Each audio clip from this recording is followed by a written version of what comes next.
Hi, I'm Dr. Antonio Graceffo, and welcome to China Economic Research, coming to you from Ulaanbaatar, Mongolia. Today's episode, China profiteering from coronavirus. China hoarded medical masks and supplies. They're now selling defective coronavirus test kits, masks, and equipment to other countries claiming to be helping. EU Chief Diplomat Joseph Borrell warned the EU about China's alleged coronavirus aid as having a geopolitical component, including a struggle for influence through spinning and the politics of generosity.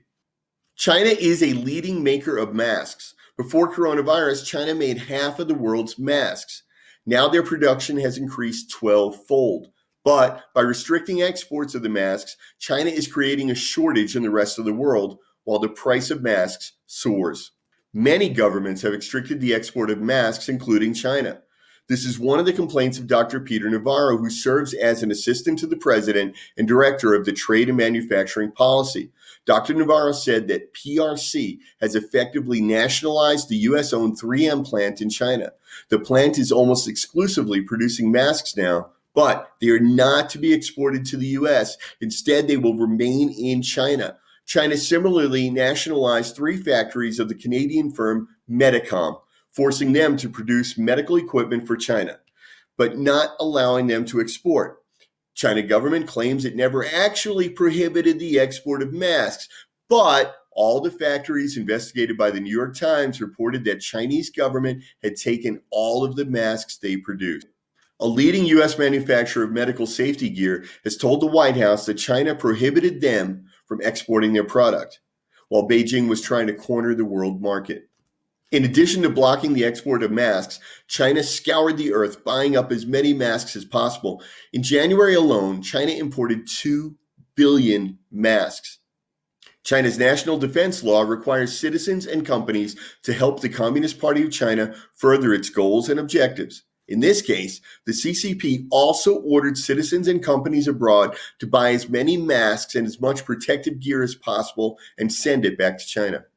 A state-controlled oil exporter, PetroChina Company, for example, had all of its employees buy out local stocks of masks and send them back to the PRC. Walmarts and other big box stores were cleared out by Chinese employees. A Walmart in Texas reported that an employee of a Chinese firm bought the last pallet of masks and shipped them back to China. In New York, a Chinese immigrant organization bought up 1 million masks, sending them back to China. And this is not just happening in the U.S. 2 China government-owned companies, Greenland Australia and Ridgeland Australia, purchased a combination of 100 tons of medical equipment and shipped it back to China. Greenland alone purchased 10,000 masks, 30,000 protective gowns, and 68,000 disposable gloves. The company's president is a former PLA military officer, CCP member, a former communist official in Shanghai, and is affiliated with several overseas Chinese influence groups. Diverging from the coronavirus theme for a moment, this raises other issues of reciprocity and freedom of affiliation. A U.S. influence group would never be permitted to establish offices in China. U.S. political parties would not be able to set up shop or hold meetings which were open to Chinese citizens. The Communist Party of China, however, maintains cells on foreign universities, including U.S. universities, and can and does call upon those students to further the objectives of the Communist Party. I was working on this report over a period of 6 days, trying to wrap it up, but more and more cases kept popping up of China hoarding, sending faulty equipment, and the lawsuits being filed against them. On April 6th, long after the Greenland scandal hit the international news, and after Australia implemented export and hoarding laws, another Chinese company in Australia, Poly Development Holdings, told its employees to stockpile medical supplies. In a company-wide email, employees were told to scour pharmacies around Sydney and buy up all the masks and personal protection equipment they could find. At this point, China manufactures 80% of the world's masks, but they are still importing them. During January and February, China imported nearly 1 billion masks. NTD News stated, "Now, as the world scrambles to find medical supplies, the Communist Party is touting itself as the only hero.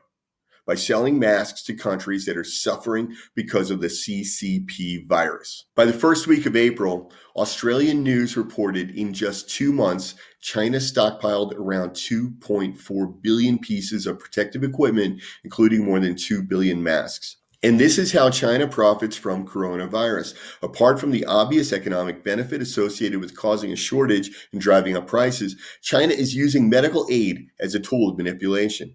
In order to win favor with other countries, China is sending masks abroad as part of so-called goodwill packages, doling them out in measured quantities while maintaining a shortage and trying to develop its soft power. Many of these alleged aid packages have to be paid for by the recipient countries. But China loudly trumpets their benevolence all over social media. China's PR efforts are meeting with a great deal of resistance, however, as many real allegations have been raised blaming China for making the pandemic worse. Countries around the world, particularly the US, were slow to react to the virus because they were working from the information coming out of China. After roughly 2 months, and with a population of 1.4 billion, China claimed to have had only 81,000 infections and 3,000 deaths. When we compare this to the common flu, it didn't seem that serious. A January 30 story in U.S. News was titled, "Why the Flu is Still a Bigger Threat to Americans Than Coronavirus." U.S. News reported that in the USA alone, during the 2018-2019 flu season, the CDC estimated that 16.5 million people contracted the flu and that more than 34,000 people had died in the U.S. alone. In the previous flu season, the number of deaths was 61,000. So for China, who've had only 81,000 infections in a population of 1.4 billion and only 3,000 deaths, coronavirus did not seem as serious or as lethal as the flu. But evidence has since come out that China lied about when the first coronavirus case was identified and when they discovered that it could be passed by human-to-human transmission. And they may still be lying about the numbers of infections and deaths.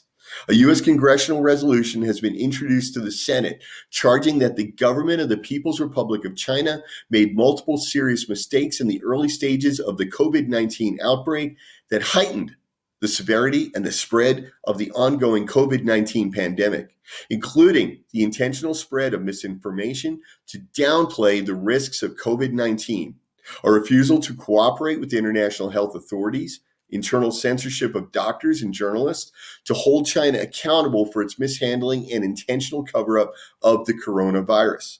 The resolution alleges that the first human became infected on November 17, 2019 in Wuhan, and that on January 1, 2020, an official at the Hubei Provincial Health Commission ordered a genomics testing company to cease testing samples of a SARS-like virus from Wuhan and to destroy all existing samples of the virus.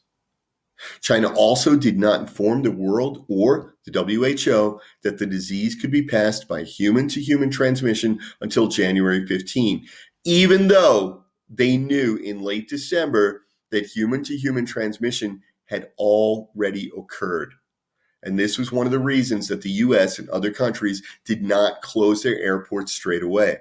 In addition to lying and intentionally mishandling of the disease, which made the pandemic worse across the world, many suspect that China is lying about the number of infections and deaths. China claims to have had 3,326 deaths, but Hubei province alone had 3,187. This means that outside of Hubei, only 139 people across the whole country of China died. This seems suspicious. Next, the virus started in Wuhan, and this was the first city to go on lockdown. The mayor of Wuhan estimates that 5 million residents fled, and yet about 90% of the deaths were limited to Hubei province. As the disease was ravaging Italy and the US, China's numbers made less and less sense. But the World Health Organization seemed not to be bothered. They never questioned China's tallies and never pushed to go to Wuhan and do an investigation. Institut Montaigne, a Paris-based think tank, published a paper about the control China seems to have over the actions of the WHO. They state that the WHO chief, Dr. Graceffo, is the first WHO Director General to avoid all criticism of China as opposed to other member states. Facts which they find suspicious include that WHO's first access to China was not until February 12th, and that at no point before that did WHO demand access. Next, the report states, WHO does not question then or now China's official assertions. Another point, as stated earlier, is that China only recognized human-to-human transmission of the coronavirus on January 15th. But even after the truth came out that China knew in December, the WHO has never lodged a protest or censured China for lying to them and to the world. And finally, the WHO did not announce a global pandemic until March 11, when there were already over 126,000 infections worldwide, and in spite of the obvious spread of the disease to multiple countries on at least 3 continents. One more piece of evidence that suggests China is manipulating the WHO is that Taiwan has been alienated from participation in the World Health Organization. Dr. Ghebreyesus' alleged mishandling of the coronavirus pandemic and refusal to call Chinese data into question or to challenge China for lying and withholding information, as well as his exclusion of Taiwan, have all been cited as grounds for his removal in an online petition at change.org, which now has over 730,000 signatures, including mine, and I hope yours. U.S. Senator Rick Scott has called on Congress to investigate the CCP's ties to and influence over the WHO. Senator Scott said, "The mission of the WHO is to get public health information to the world so every country can make the best decisions to keep their citizens safe. We know Communist China is lying about how many cases and deaths they have, what they knew, and when they knew it. And the WHO never bothered to investigate further." Toward the end of March and the beginning of April, China was claiming no new domestic cases of coronavirus infection. On April 4th, however, China Focus reported that China had ordered 200,000 body bags from Taiwan. This may be a coincidence, but there are some other suspicious activities going on behind the dragon's curtain. China has re-locked down some cities while continuing lockdown in others, citing a second outbreak caused by foreign arrivals. This seems unlikely, however, as all foreign arrivals have to go into quarantine for 14 to 21 days. So how could they be causing an outbreak? Now, part of Henan, a remote province, is on strict lockdown again. Why? Because of arrivals at the Henan airport? A doctor in Wuhan has told reporters from Minghui that his hospital discharged patients suspected of having coronavirus, then readmitted them the same day under some other health complaint in order to hide the number of coronavirus infections. Critics of China interpret all of the above information in this way. China incurred an outbreak of coronavirus in December of 2019, but did not report it to the WHO or halt its people from traveling around within China or leaving the country until it was too late, and so started first a national epidemic and later a global pandemic. Next, they ordered overseas citizens and companies to buy up masks and medical supplies, creating a shortage. Then they nationalized foreign companies producing masks for China, but not exporting them. During the pandemic, they lied to and manipulated the World Health Organization, which prevented WHO and the health services of other countries from reacting appropriately or in time. More recently, they've begun doling out masks and medical equipment, much of which is defective, charging money for them, but calling it aid. Parallel to all of this, China is pushing a global narrative that they are the good guys, the ones helping the world, while the U.S. stands by and lets it burn.